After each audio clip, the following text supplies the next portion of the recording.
Hey everyone, want to automatically send Looker Studio reports by email? In this video, I'll show you how to schedule email reports in Looker Studio step by step.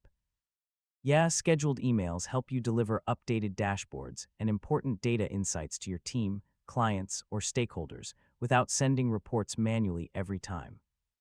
First, open your web browser and go to Looker Studio. Sign in with your Google account and open the report you want to schedule. Make sure your report is complete and connected to the correct data sources. Next, click the Share button or open the report menu at the top of the page. Looker Studio provides options for sharing and delivering reports automatically. Now select the Schedule Email Delivery option. This feature allows you to choose when and how often your report will be sent. A scheduling window will appear. Enter the email addresses of the people who should receive the report. You can add teammates, clients, or other approved recipients. Next, choose the delivery settings. Select how frequently you want the report sent, such as daily, weekly, or monthly, depending on your reporting needs.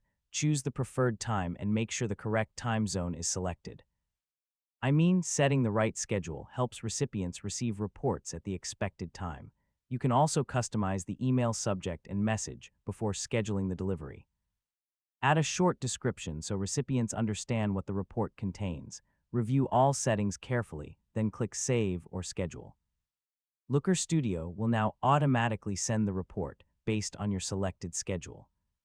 To manage your scheduled reports later, return to the scheduling settings and update, pause, or remove any existing email deliveries.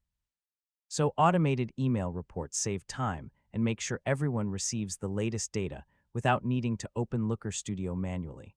And that's how you schedule email reports in Looker Studio. With scheduled delivery, you can keep your team updated and share important insights more efficiently. Thanks for watching, and don't forget to like the video and subscribe for more easy technology guides.